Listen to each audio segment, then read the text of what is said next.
Let's confuse the Pinoy Gen Zs with these things we did and used in the 90s.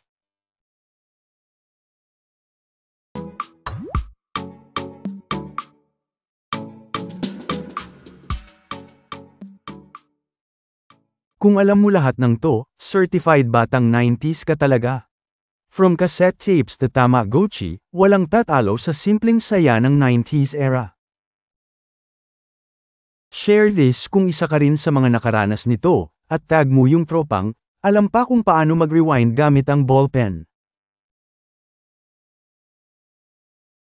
Let's confuse the Pinoy Gen Zs with these things we did and used in the 90s.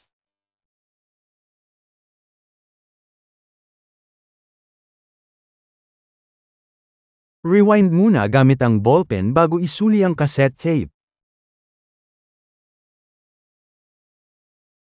Family computer, at galit si mama pag ginamit mo ang TV niya para maglaro. Yung Nokia 3210, walang camera pero may snake, at kung may antena ka pa, astig ka. Dial-up internet, at kapag may tatawag sa landline, goodbye connection. UC break. Nope, text load break. Yung pa-auto load 15 time. Pag sa text, tapos may baon kang tansan na panglaro. Kodak Con days. Picture mo lang yan, tapos hintay ng 1 week bago mo makita kung maganda ba kuha mo. MTV at mix sa TV, kasi walang YouTube noon. Beepers at landline, tapos may phone book pa para sa number ni crush. And finally, Tamagotchi at Game Boy, yung stress mo dati ay baka mamatay yung virtual pet mo.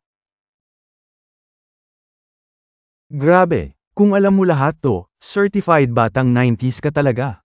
Ang sarap balikan ng mga nakagawian natin noon, simple lang ang buhay, pero sobrang saya. Mga panahong laro, tawa, at simpleng saya lang ang kailangan. Walang iPhone o social media, pero puno ng alaala.